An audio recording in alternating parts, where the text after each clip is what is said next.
Hello friends, आप सभी का वेलकम इस ब्यूटीफुल प्लेटफॉर्म पे जिसका नाम है कीप लर्निंग बाय स्वप्निल। सो आज हम पढ़ेंगे ऑपरेशंस ऑन सेट। ठीक है, कुछ ऑपरेशंस पढ़ेंगे जो सेट पर डिपेंड करते हैं, जैसे कि इंटरसेक्शन हो गया, यूनियन होता है। ठीक है, ये सभी हम क्या पढ़ेंगे, आज ऑपरेशंस पढ़ेंगे। जैसे डिसजॉइंट सेट हो गया, उसे क्या कहते हैं, डिसजॉइंट सेट को क्या कहते हैं, operation set. Intersection of two sets को क्या कहेंगे। ठीक है, उनके कुछ प्रॉपर्टीज होते हैं, वो प्रॉपर्टीज पढ़ेंगे। ये सभी बातें को आज हमें पढ़ना है और उस पर कुछ क्वेश्चंस करने हैं। और प्रैक्टिस सेट 1.4 हमें क्या है, कंप्लीट करना है और कुछ फार्मूलाज भी पढ़ने हैं। बड़ा ही सिंपल सा टॉपिक है, अच्छे से समझेंगे, प्यार से समझेंगे। ठीक है, कोई गड़बड़ी नहीं है इसमें, कुछ कॉम्प्लिकेटेड ऐसे एग्जाम्पल भी नहीं है जो आपको परेशान कर सके अगर आप ध्यान से पढ़ोगे तो। सो आइए शुरू करते हैं। सबसे पहले पढ़ेंगे हम इंटरसेक्शन ऑफ टू सेट्स। भैया इंटरसेक्शन ऑफ टू सेट्स क्या होता है। ठीक है, क्या होता है intersection of two sets, heading डालिए आप, इंटरसेक्शन ऑफ टू सेट्स। तो क्या होता है intersection of two sets, definition में सबसे पहले पढ़ लेते हैं कि suppose A and B are two sets, the sets of all common elements of A and B is called the intersection of set A and B. दिमाग के ऊपर से चला गया मैं जानता हूं, पर आइए समझते हैं अच्छे से। मान लो, ठीक है, मानना ही पड़ेगा, मान लो का क्या होता है, मानना ही पड़ता है। ठीक, मान लो हमारे पास एक सेट है 1 2 3 4 6 8, और ये दूसरा सेट है 11 12 एंड 30। मान लेते हैं कि ए सेट रहा और ये रहा हमारा बी सेट। तो इंटरसेक्शन ऑफ सेट का मतलब क्या होता है कि जो एलिमेंट ए के पास भी है और बी के पास भी है, ऐसे कॉमन एलिमेंट, कॉमन यानी मतलब क्या होता है कॉमन का, कि जो दोनों पास है, मेरे भी पास है आपके भी पास है, हम दोनों में कुछ कॉमन चीज हो गई। ठीक है, अगर मान लो मेरे पास मोटरोला का फ़ोन है, आपके पास भी मोटरोला का फ़ोन है, तो हम दोनों में एक कॉमन चीज़ क्या है कि हम दोनों के पास मोटरोला के फ़ोन है। तो ये जो कॉमन एलिमेंट्स होते हैं ना, मान लो ये कॉमन एलिमेंट्स, ठीक है, 4 और 6, तो ये दोनों कॉमन एलिमेंट्स क्या होंगे, इंटरसेक्शन ऑफ टू सेट्स होंगे। तो हम इसे डिनोट कैसे करते हैं, यानी लिखते कैसे, हम लिखेंगे A intersection of B is equals to, कितना होता है, 4 और 6, ये दोनों ही। ठीक है, और इसे डेफिनेशन में अगर लिखा जाए मैथमेटिकली, तो हम ये लिखेंगे यहाँ पे, A intersection B is a set of all x such that x belongs to A, यानी एक्स ए का भी एलिमेंट होना चाहिए, and x belongs to B, यानी इसका मतलब ए एक्स जो है वो बी का भी एलिमेंट होना चाहिए। ठीक है, समझ आया यहाँ तक, कोई प्रॉब्लम नहीं है, अच्छे से लिख लो। इतना ही ध्यान रखना है कि दोनों सेट में जो कॉमन एलिमेंट्स होंगे हम उसे इंटरसेक्शन ऑफ टू सेट्स कहते हैं। ठीक है, और उसे इस तरह डिनोट करते हैं, उल्टा यू यानी इंटरसेक्शन, दोनों में कॉमन एलिमेंट। समझ आ गया। नेक्स्ट देखते इस पर एक क्वेश्चंस कर लेते हैं। ठीक है, ताकि अच्छे से बेसिक हमें समझ आए। मान लो हमारे पास सेट ए है, ये रहा हमारा सेट ए।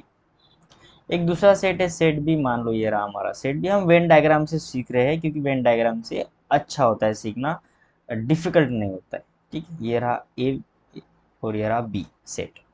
ए और बी सेट के पास 1 एलिमेंट है, फिर यहाँ पे 3 है, 5 है, 7 है, इसके पास 2 है, 6 है, 8 है और 3 भी है।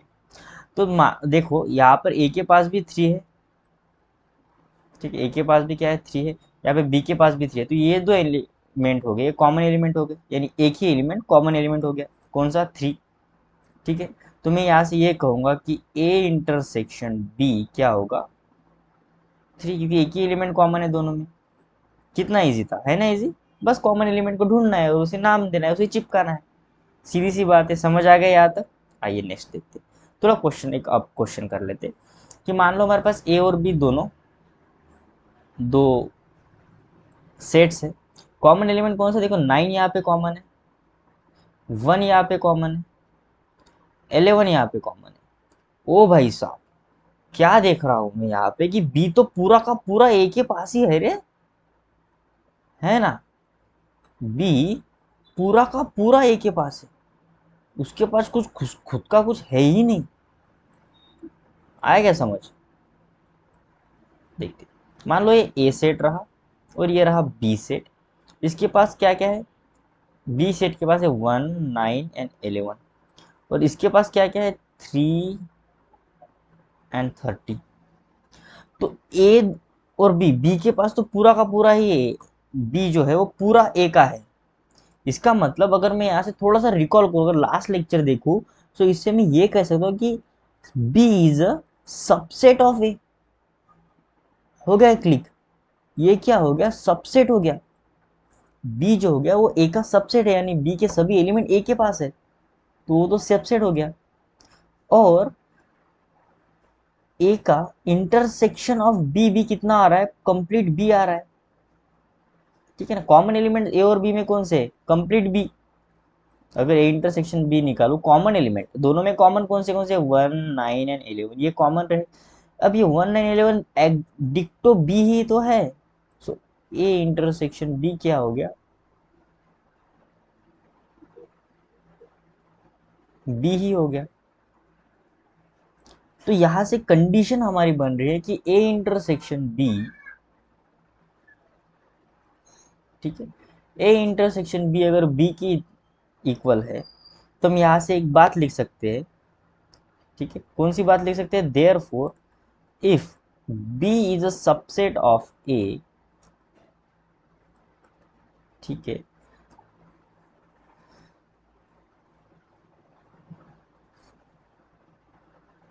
Then A intersection B is equal to B. ठीक है ना, ये हम यहाँ से हमने क्या किया? कंक्लूड किया कि हम ऐसे लिख सकते, ठीक है ना। अगर बी ए का सबसेट होता है तो A intersection B complete B ही होता है, ठीक है ना। यहाँ पे देखा ना हमने, देखो किस तरह बी सबसेट हुआ सबसे पहले, फिर इंटरसेक्शन निकाला और वो तो बी का ही डिक्टो था। हो सकता है यहाँ पे। और उसी तरह रिवर्स भी पॉसिबल होता है कि अगर बी इंटरसेक्शन ए बी होता है,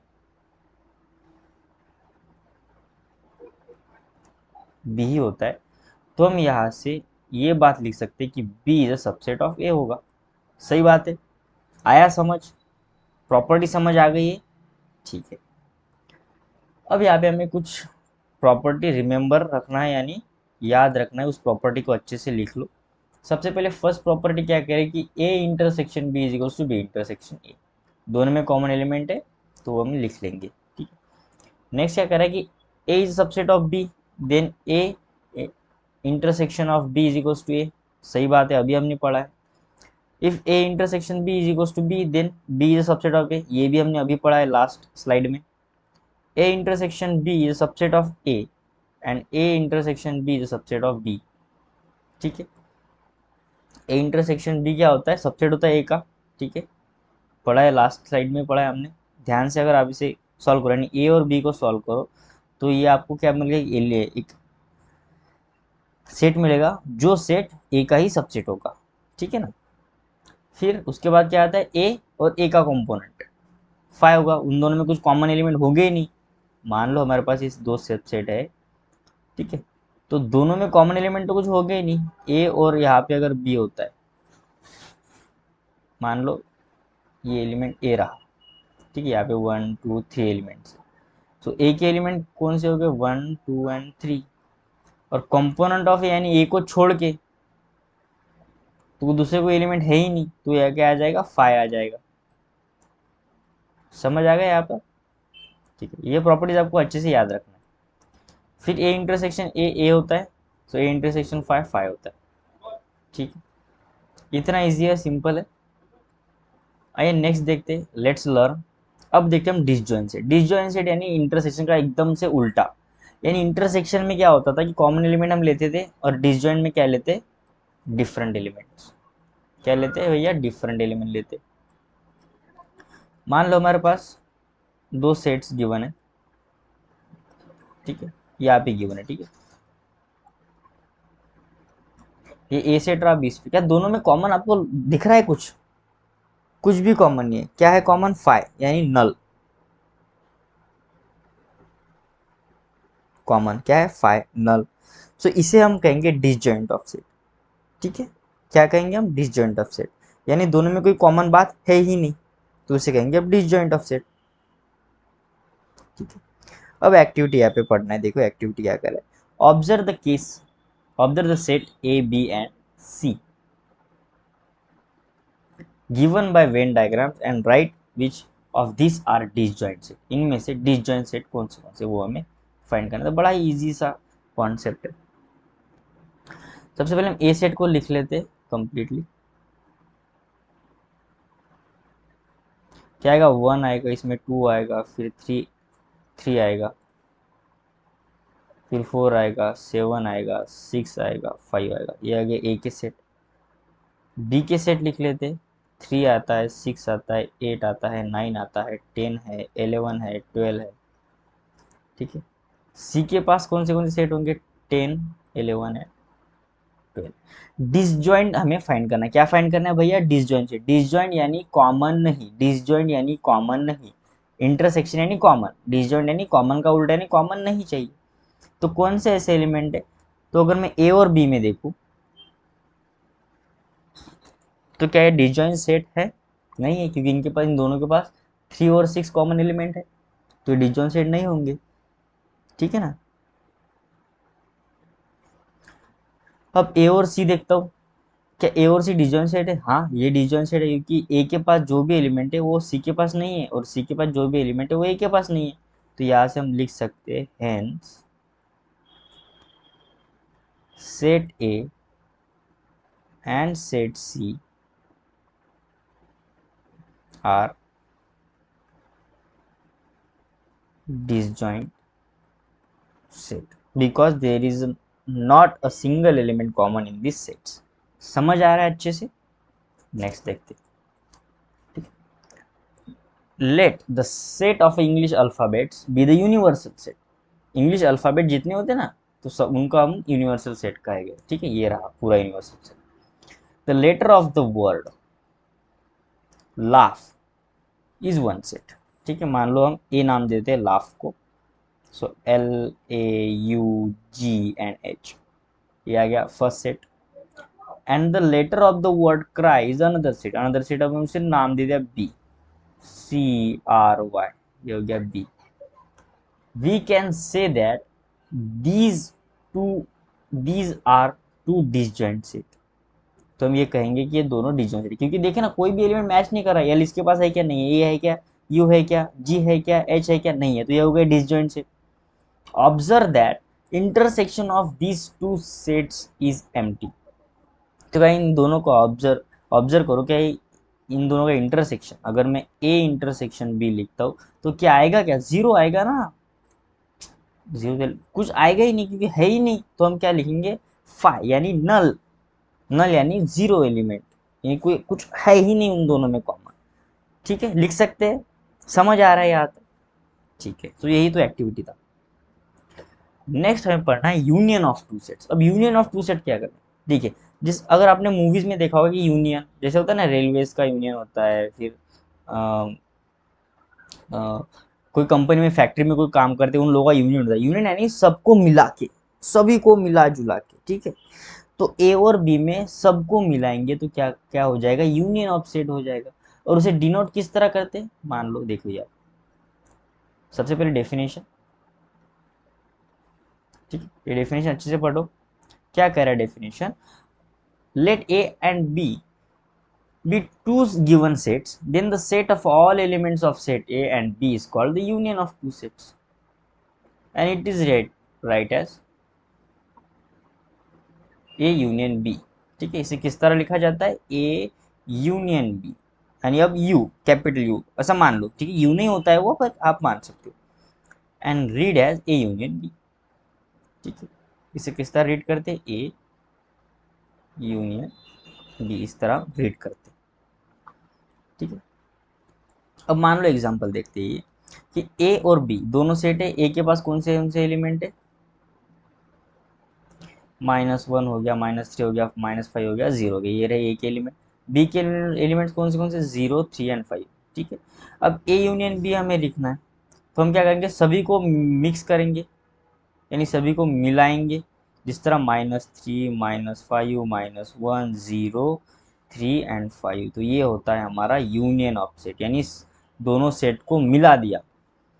ए यूनियन बी हो गया या बी यूनियन ए लिखो, दोनों सेम ही होते हैं, ठीक है, क्योंकि मिलाया हमने, एलिमेंट रिपीट नहीं होना चाहिए दोनों को मिलाने के बाद, ठीक है। ओके, आइए कुछ क्वेश्चंस करते हैं इस पर, बड़े ही प्यारे क्वेश्चन है, ठीक है। हमारे पास एक सेट गिवन है, ठीक है, और हमें सॉल्व करना है। सो आइए सबसे पहले क्या है, observe the Venn diagram and right the following sets. बड़ा ही इजी सा कॉन्सेप्ट है, ऑब्जर्व करना है वेन डायग्राम को, फटाफट लिखना है। आइए शुरू करते हैं। सबसे पहले क्या फाइंड करना है भैया, यू, यू यानी यूनिवर्सल सेट। क्या फाइंड करना है, यूनिवर्सल सेट। तो कंप्लीट पूरा यूनिवर्सल सेट आएगा, यानी 1 3 7 5 8 10 2 6 4 9 11 एंड 12, ये हो गया यूनियन ऑफ सेट्स, ठीक है।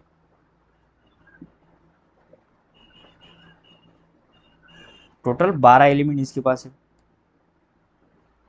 अब जरूरी नहीं कि कुछ ऑर्डर में लिखा जाए, यानी 1 के बाद 2 ही आए, 2 के बाद 3 आए, 3 के बाद 4 ही आए, ऐसा कोई जरूरी है नहीं, हमने सभी एलिमेंट लिख लिए। आप इसे ऑर्डर के साथ भी लिख सकते हो, ठीक है, कोई उसमें इश्यू नहीं है। तो हमें यूनियन से लिखना होता है, हमने लिख लिया, बस एलिमेंट मिस नहीं होना चाहिए। देखिए 12 एलिमेंट्स है, आपके पास भी 12 एलिमेंट ही आने चाहिए, ऐसा नहीं है कि कोई 30 आ गया फिर 11 आ गया, ठीक है। हो गया हमारा यूनियन सेट। दूसरा अब क्या कर रहा है, ए सेट ए बोलो, क्या ए के पास कौन से एलिमेंट है। सो ए के पास कौन से एलिमेंट है, 2 हो गया, 8 हो गया, 10 हो गया, 4 हो गया, 6 हो गया, सही बात है। 2 4 6 8 एंड 10 आ गए हमारे पास। उसके बाद बी बताओ, 1 हो गया, 3 हो गया, 5 हो गया, 7 हो गया, 8 हो गया, 10 हो गया, ये आ गए हमारे बी के एलिमेंट्स। फोर्थ हमें क्या करना है, ए यूनियन बी, ठीक है ना। ए और बी में दोनों कॉमन, कॉमन नहीं, यूनियन यानी दोनों कंप्लीट, ए और बी को मिला के कितना होता है, ठीक है। सो ए और बी को मिलाएंगे तो कौन से आएंगे, 1 आएगा, 2 आएगा, 3 आएगा, 4 आएगा, 5 आएगा, 6 आएगा, 7 आएगा, 8 आएगा, ठीक है, और फिर आएगा 10। कितने एलिमेंट है देखो, 1 2 3 4 5 6 7 8 9, 9 एलिमेंट आने चाहिए। क्या है आपके पास 9 एलिमेंट, ठीक है। ये आ गया हमारा यूनियन, यूनियन यानी ए सेट को और बी सेट को दोनों को मिला के, ठीक है। फिर फिफ्थ नंबर क्या होता है, ए इंटरसेक्शन बी। अब ए इंटरसेक्शन बी कौन से अगर दोनों में कॉमन, ए और बी में कॉमन कौन से है भैया, 8 और 10 है। इजी है, समझ आ रहा है अच्छे से, कोई प्रॉब्लम नहीं है। फिर वी आई यानी ए डैश, ए डैश यानी क्या होता है, complement of set, complement of A dash. अब ए डैश यानी ए को छोड़ के जितने भी एलिमेंट होंगे, ए को छोड़ के कौन से होंगे, 1 3 7 5 9 11 12, यही तो होते हैं ना। तो लिखेंगे यहाँ पे 1 3 5 7 9 11 एंड 12।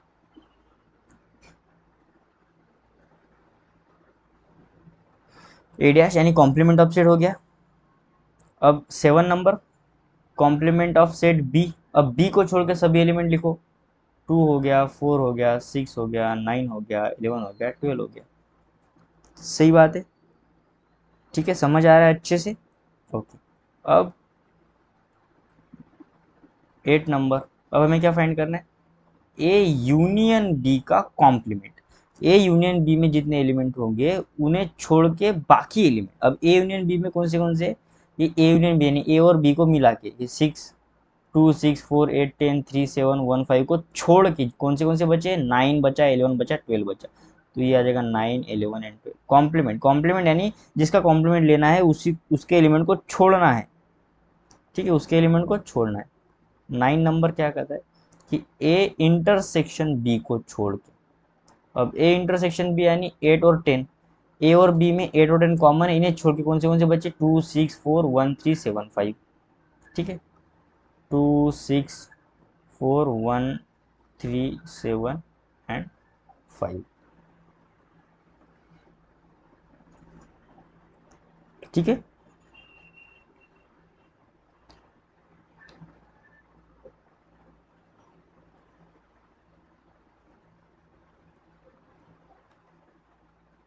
और इसके बाद और एलिमेंट आएंगे, ठीक है, ए और बी कॉमन को छोड़ के।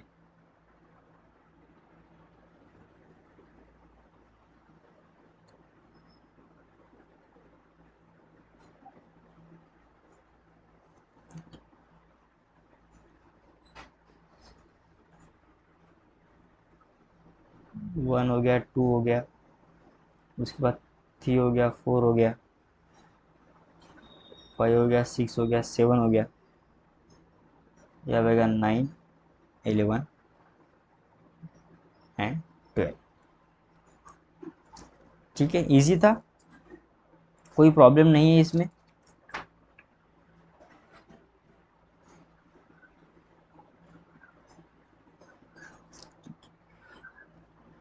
अब हम नेक्स्ट देखते, एग्जाम्पल नंबर 3, बड़ा इजी सा और छोटा सा एग्जाम्पल। आइए देखते क्या कह रहे हैं। हमारे पास ए सेट है, बी सेट है, let use draw its Venn diagram. मान लो वेन डायग्राम हमारे पास ए की है, बी के दोनों Venn diagram. A union B क्या होता है, कंप्लीट पता है, 1 2 3 4 5, ए यूनियन बी पता है। Observe that set A and A union of B have the same element. Observe करो क्या है कि इसके पास, तो पहले लिख लेते हैं, 1 2 3 4 5, बी के पास कितने एलिमेंट है, 2 and 3। Let us draw its Venn diagram. तो वेन डायग्राम ड्रॉ कर दिया हमने, ए यूनियन सेट भी लिख लिया, ए यूनियन बी कितना होता है, 1 2 3 4 5। अब ध्यान से देखो, ए यूनियन बी यानी ए के पास और बी के पास कॉमन एलिमेंट है, और कॉमन तो है ही है, बी जो है कंप्लीट ए का पार्ट है, यानी बी सबसेट ऑफ ए में लिख सकता हूँ, कंप्लीटली लिख सकता हूँ। और ए यूनियन बी 1 2 3 4 5 देखो पूरा का पूरा ए के बराबर है, यानी ए लिख सकता हूँ। तो यहाँ से ये बात हमें समझ आती है कि अगर B is a subset of A होता है, B ए का सबसेट होता है, तो A union B complete A ही होगा। आया समझ? आप वेन डायग्राम से भी फाइंड कर सकते हो, ज़्यादा फार्मूला या फिर रटने की बात नहीं है। कोई प्रॉब्लम अगर आता है वेन डायग्राम फाइंड करो, इजीली पता चल जाता है। ठीक है, आपको सिर्फ ये क्या है, प्रॉपर्टीज होती है, ये प्रॉपर्टीज आपको अच्छे से लिख लेनी है। ठीक है, अगर आप वेन डायग्राम को अच्छे से समझ लो तो सभी प्रॉपर्टीज आपको इजीली समझ आ जाएगी। ठीक है, कोई प्रॉब्लम नहीं है इसमें, लिख लो अच्छे से। नेक्स्ट देखते हैं, तो अब हम पढ़ेंगे numbers of element in a set, how to find a numbers in elements of the sets. ठीक है, इस पर कुछ फार्मूलाज भी होते हैं, आज वही हमें फार्मूलाज पढ़ना है, पर डायरेक्ट फार्मूला हम रटेंगे नहीं, अच्छे से समझेंगे। ठीक है, तो अब हमें एलिमेंट, अब मान लो हमारे पास सेट ए है, ठीक है, ये रहा ए सेट, इसके बाद एलिमेंट है 3 6 9 12 एंड 50। तो कितने एलिमेंट्स है, 1 2 3 4 5, 5 एलिमेंट्स है। ठीक है, तो हम कहेंगे number of element in the set A is denoted as, यानी हम इसे डिनोट कैसे करेंगे, number of element in the set A is equal to 5। 5 element है इसलिए 5। ठीक है, उसी तरह मैं अगर बी को डिनोट करता हूँ तो आ जाएगा 6 12 18 24 30 एंड 36। तो आ जाएगा number of element in B is equal to कितना आया भैया, 6। देखो ना, 1 2 3 4 5 6, 6 एलिमेंट है उसके पास, तो हमने 6 लिख लिया। रिपीट नहीं करना, अगर रिपीट होता है तो वो नहीं लिखना है। ठीक है, अगर मैं इन दोनों नंबर को जोड़ दूं, ठीक है, ठीक है,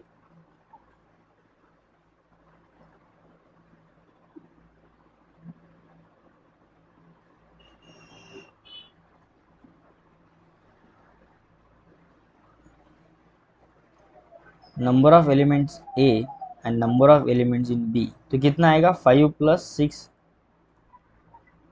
ये आ जाएगा 11। ठीक है, आ गया 11। फिर अगर मैं इसका ए यूनियन बी सेट लेता हूँ, ए यूनियन, ठीक है, यानी ए और बी में जितने भी एलिमेंट्स है कंप्लीट एलिमेंट, तो वो कितना आएगा?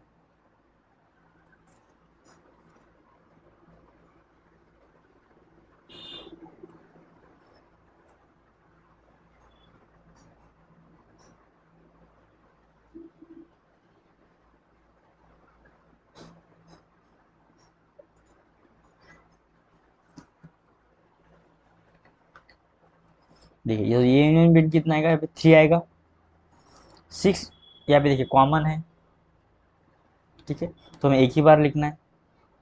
फिर आएगा 9, फिर आएगा 12, 15, 18, 24, 30 एंड 36। तो number of elements in A union B कितने आ रहे हैं? 1 2 3 4 5 6 7 8 9, 9 आ रहे हैं टोटल ए यूनियन बी, यानी दोनों के मिला के कितने आ रहे? 9। पर हम जब यहाँ पे हमने number of elements A plus number of element B को मिला तो 11 आ रहे थे, और ए यूनियन बी आ रहे हैं 9। ये भी दोनों को मिलाना ही हुआ ना, ए यूनियन बी क्या होता है? दोनों को, दोनों सेट को मिलाना, पर कॉमन एलिमेंट नहीं लेते। तो यहाँ पे हमें ये बात समझ आ रही है कि हमने यहाँ पे कुछ कॉमन एलिमेंट लिखे हैं एक्स्ट्रा, जिस तरह 6 यहाँ पे रिपीट हो गए 11 में। तो अब हम क्या करेंगे, मान लो अब मैंने अगर ए इंटरसेक्शन बी यानी दोनों में कॉमन एलिमेंट लिख ली, तो कौन से होंगे भैया? देखो यहाँ पे 6 है कॉमन एलिमेंट, लिख लो। फिर यहाँ पे 12 है, तो ये भी लिख लिया। और कौन सा कॉलम कॉमन एलिमेंट है क्या? बिल्कुल भी नहीं। तो यहाँ से मैं एक बात लिख सकता हूँ कि number of common element in the set A and B is कितने हैं? 2। समझ आ रहा है यहाँ तक? 2 एलिमेंट्स है। तो अगर मैं इस इक्वेशन में से, यानी फर्स्ट इक्वेशन, सेकंड और थर्ड,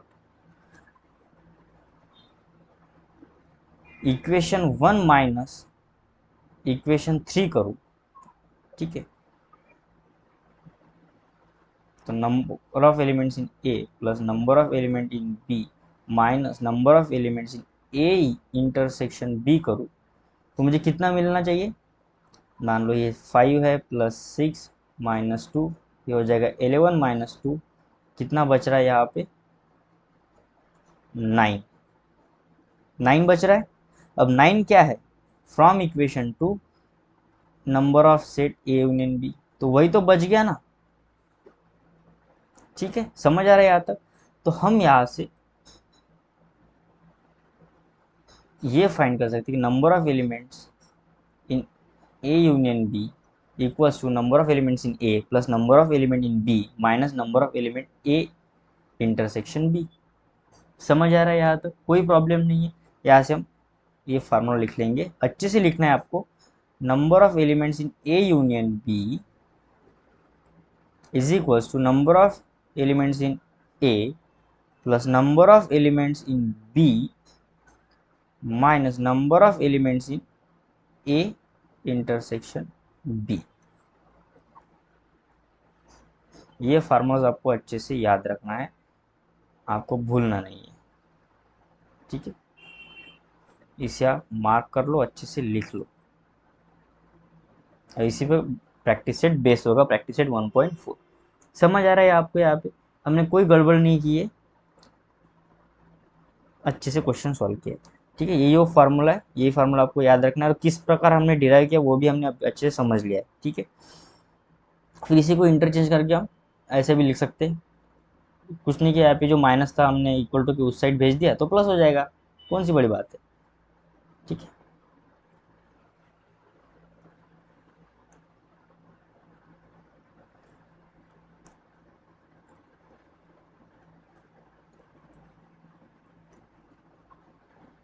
आइए एग्जाम्पल देखते। मान लो ए के पास, अब देखो दोनों number of elements in A कितने हैं? 1 2 3 4 5 6 7 8, टोटल है 8। Number of elements in B देखते कितने? 1 2 3 4 5 6 7, 7 है, ठीक है। अब दोनों में हम क्या देखना है हमें? Number of elements in A intersection B, दोनों में कॉमन कौन से? यहाँ पे 1 कॉमन है, फिर यहाँ पे 2 कॉमन है, 4 नहीं है, 3 नहीं है, यहाँ पे 5 भी नहीं है। क्या 7 कॉमन है? नहीं है। 9 नहीं है, 11 नहीं है, 13 कॉमन है। ठीक है, तो यहाँ पे मैं लिख सकता हूँ 1, 2 एंड 13। ठीक है, और नंबर ऑफ कॉमन एलिमेंट हो गए 3। सो हमें फार्मूला पता है। क्या फार्मूला है? Number of A union B is equal to number of A plus number of elements in B minus number of A intersection B. और number of elements in A कितने? 8। यहाँ पे कितने? 7 माइनस कितने हैं? 3। 50 माइनस 3 कितने होते भैया? 12। तो फार्मूला से ए यूनियन बी आ गया 12। अब वेरीफाई कर लेते हैं कि सच में इतने ही है क्या। तो अगर मैं ए यूनियन बी निकालूं, ठीक है, तो दोनों का मिला के नहीं, 1 लिख लो, 1 रिपीट नहीं होना चाहिए, 1 यहाँ पर भी है, 2 यहाँ पर भी रिपीट नहीं होना चाहिए, 3 4 आ गया, 5 6 है, 7 है, 8 है, 9 है, 10 दोनों के पास नहीं है, फिर डायरेक्ट 11 है, 12 है और 13 है। तो 1 2 3 4 5 6 7 8 9 10 11 एंड 12 देखा। तो number of elements A union B कितना है? 12। तो फार्मूले से भी वही वैल्यू मिल रही है और प्रैक्टिकली भी वही वैल्यू मिल रही है। तो यानी हमने जो डिराइव किया फार्मूला वो एज इट इज़ है, सही है, उसमें गलत कुछ भी नहीं है। आया समझ? अब हम देखते हैं प्रैक्टिस सेट 1.4। बड़ा ही सिंपल सा प्रैक्टिस सेट है। ठीक है, तो सबसे पहले हमें क्या लिखना होता है? Formula A union B is equals to number of elements in A plus number of elements in B minus number of elements in A intersection B. A union B हमें क्यों गिवन है? कितना है? 29। लिखो भैया 29। A inter number of elements in A given है कितना है? 50। लिख दिया 50। बी हमें फाइंड करना है, ये हमारे पास नहीं है। इंटरसेक्शन पता है कितना है? 29। ठीक है, सो 20 सॉरी इंटरसेक्शन कितना है? 29 नहीं है हमारे पास। इंटरसेक्शन यहाँ पे देखो ये है, कितना है? 7। सो यहाँ पे हम क्या करेंगे? 29 50 को उस साइड लेके जाएंगे तो माइनस हो जाएगा, ये ऑलरेडी -7 है, इक्वल टू उस साइड लेके जाएंगे तो +7 हो जाएगा, बचेगा फिर यहाँ पे number of elements in B. बस ये सॉल्व करो, आ जाएगा, ये 9 है। ठीक है, सो 29 माइनस 15 कितना होता है? या 4, तो 14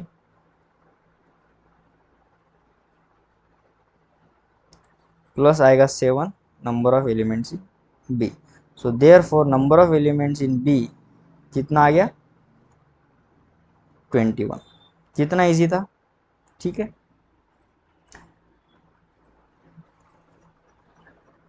नेक्स्ट लेक्चर, अब नेक्स्ट देखते हैं क्वेश्चन। प्रैक्टिस सेट 1.4 पे नेक्स्ट क्वेश्चन हम देखेंगे नेक्स्ट लेक्चर में। सो thank you so much for watching this video. अगर आपको वीडियो पसंद आ रहा है, सभी कॉन्सेप्ट अच्छे समझ आ रहे हैं, तो वीडियो को लाइक कीजिए, शेयर कीजिए अपने फ्रेंड्स के साथ, चैनल को सब्सक्राइब कीजिए। अगर कोई प्रॉब्लम होता है तो कमेंट बॉक्स में कमेंट कीजिए, मैं ज़रूर आपको आंसर भेजूंगा। So thank you so much for watching this video. Have a nice day dear. मिलते हैं नेक्स्ट लेक्चर में, हम रिमेनिंग क्वेश्चन सॉल्व कर देंगे प्रैक्टिस सेट 1.4 में। ठीक है, हैव अ नाइस डे।